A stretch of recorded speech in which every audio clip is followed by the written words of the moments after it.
Now, political analyst and the editor of VenezuelaAnalysis.com, Lucas Koerner, joins us via Skype from Caracas in Venezuela. Very good evening to you again, Mr. Koerner. Thank you so much for joining us. First of all, before we get to the nitty-gritties of the return of Mr. Guaido, let's talk about the two sides, those which are in support of Mr. Maduro and those for Guaido. Just how big is the divide?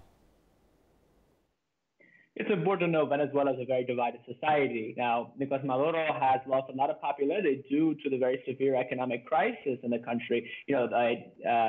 He still won 6.2 million votes on May 20th, 2018, and commands around 30% of the total voting population. And at the same time, while that is not a majority, the opposition itself is likewise very unpopular, with a data analysis opposition pollster finding in October that the opposition parties have around a 75% disapproval rating, and Juan Guaido's National Assembly likewise a 70% disapproval rating. So while the majority of Venezuelans definitely identify independence, supporting neither the government nor the opposition, there definitely is a majoritarian rejection of foreign intervention in the country, particularly U.S. intervention. Over 55% of Venezuelans, according to this opposition pollster, oppose sanctions, which may very well be an underestimation. And according to another, over 86% of Venezuelans oppose military intervention. There's definitely a strong opposition to U.S. intervention in the country.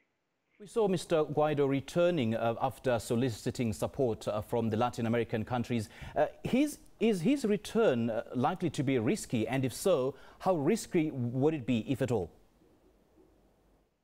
Well, it's important to note that his return was preceded by threats, both from John Bolton and Vice President Mike Pence, against the Venezuelan government, that the United States was willing to facilitate a significant response against Venezuela, which very well could be a military response, given that the Trump administration has refused to rule out the use of military force in Venezuela. So there definitely was a context of great threat from the United States, with regard to this return. Mr. Guaido, who does not have a warrant there's no warrant for his arrest, although there is a court order banning him from leaving the country. Nonetheless, the legal issue remains unclear, given he has parliamentary immunity, and there would need to be the investigation into his actions still is underway. So for that reason, it appears that he was not arrested upon arriving in Macatia airport in Caracas, and he was allowed to proceed to address supporters in eastern Caracas at an anti-government rally. Right. So for argument's sake, if his arrest is indeed effected, are we likely to see the wrath of the United States? And if so, what's likely to happen?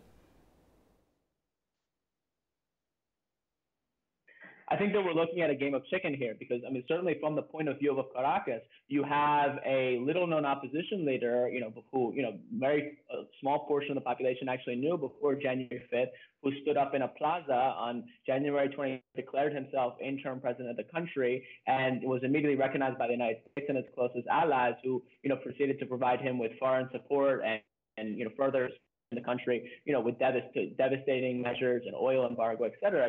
The analogy would be if Nancy Pelosi in the United States, the Speaker of the U.S. House of Representatives, were to declare herself president of the country and then proceed to leave the country, go on an international in the company of a top Russian diplomat, and then return, to address supporters in an opposition rally in Washington, D.C. In the United States, it would be completely, it would never be allowed to happen. She would be in jail. But in Venezuela, somehow this is what is occurring, and the Maduro administration has not taken any measures against Mr. Guaido. Let's talk about the travel ban itself. We know that after Mr. Guaido proclaimed himself as the interim president, well, the Supreme Court, which you and I know that is largely made up of Maduro loyalists, imposed a travel ban on him. So is that likely to thrust the independence of the Supreme Court, or rather of the judiciary in essence, into question?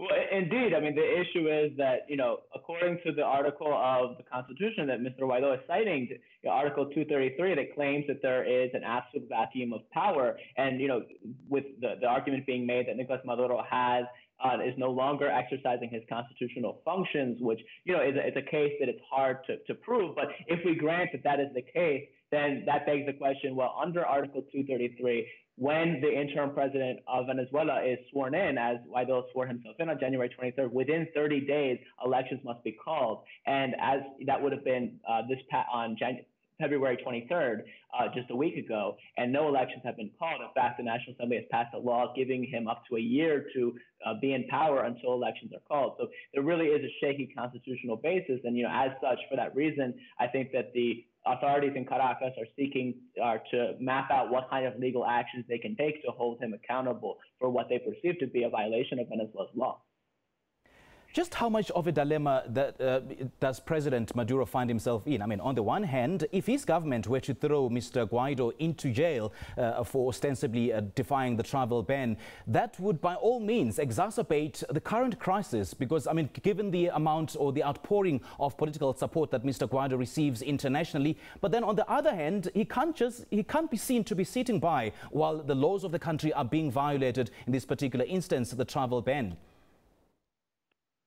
I think this is definitely Maduro's in a damned if you do, damned if you don't scenario, because as you say, if he does, throw him, proceed to take legal action and bring him into custody, then he risks a potential U.S. military intervention, which would have catastrophic consequences without a doubt. But if he continues to allow him to walk around freely, he is promoting impunity, and this definitely weakens the government and it weakens the monopoly over violence that the state controls, and opens the way for further efforts to oust the government. I think that the strategy of the Maduro government is to allow him to continue to do whatever he wants within the country, as long as that doesn't involve a violent attack on the existing authorities, and allow him to slowly lose authority and lose prominence as the days and weeks go by, and he is no closer to sitting in Miraflores' presidential palace, because as we just saw in his speech today, he made no concrete announcements about what the next steps were, saying there will be a march on Saturday, he'll meet with the union representative tomorrow.